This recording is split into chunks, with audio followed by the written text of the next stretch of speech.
आपने हमें बताया कि कुरान के मुअज्जात हैं। क्या आप हमें कुरान का कोई मुअज्जा बता सकते हैं?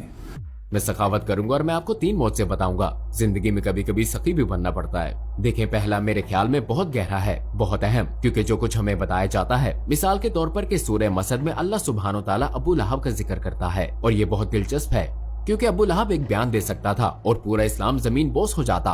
अल्लाह कुरान में फरमाता है, अबू लहब और उसकी बीवी आग, जहन्नुम की आग में जा रहे हैं, वो काफिर ही मरने वाले हैं और जहन्नुम में दाखिल होंगे। अब अगर आप इस पर गौर करें तो अबू लहब को इस्लाम को गलत साबित करने के लिए सिर्फ एक काम करना था, क्योंकि कुरान साफ कहता है तुम जहन्नुम की आग में जाने वाले हो, तुम और तुम्हारी बीवी, और तुम काफिर ही मरोगे।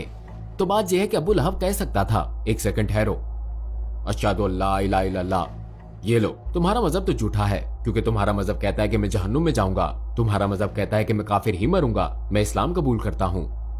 उसने ऐसा नहीं किया, वो काफिर ही मरा। मेरे नजदीक ये बहुत गहरी बात है, क्योंकि सब कुछ गलत साबित करने के लिए उसने सिर्फ एक बयान देना था। वो चाहता था, वो हजरत मोहम्मद सल्लल्लाहु अलैहि वसल्लम को रोकना चाहते थे। इस सब के मुकाबले में उसे सिर्फ ये करना था, 10 सेकंड का कलमा शहादत, और वो पूरे दीन को कुचल डालता। उसने नहीं किया। दूसरे नंबर पर एक और सबूत है, मसलन कुरान पाक में अल्लाह सुब्हानो ताला जिक्र करता है मूसा अलैहिस्सलाम और यूसुफ अलैहिस्सलाम के जमाने का।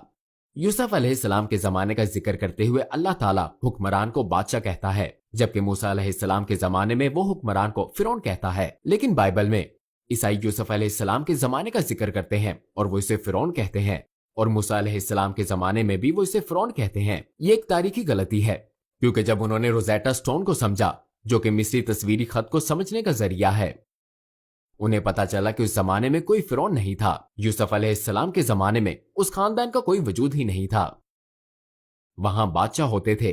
कुरान को ये कैसे मालूम हुआ? फिर भी वो कहते हैं कि कुरान बाइबल की नकल करता है, कुरान ने गलती नकल क्यों नहीं की? और उससे ये कैसे मालूम हुआ कि यूसुफ अलैहिस्सलाम के जमाने में हुक्मरान बादशाह होता था, फिरौन नहीं? उसे ये कैसे मालूम हुआ? ये दूसरी मिसाल है। नंबर 3, अल्लाह सुब्हानो ताला सूरह रोम में फरमाते हैं, अहले रोम मगलूब हो गए। मौरखीन का कहना है कि जिस तरह रूमियों को अहले फारस के हाथों शिकस्त हुई, उनका दोबारा फतह पाना तो दूर, ये तसव्वुर करना भी महाल था कि उनका वजूद बाकी रह जाए। अल्लाह सुब्हानो ताला कुरान में फरमाता है, रूमियों को शिकस्त हुई है, लेकिन वो अनकरीब फतह हासिल करेंगे। ये एक बड़ा दावा है। ये ऐसे है कि मैं कहूं हम आपके साथ मिलकर अमेरिका पर कब्जा कर लेंगे और हम अनकरीब ट्रंप को शिकस्त देंगे। ये बहुत अजीब है, ये एक बड़ा जुआ है।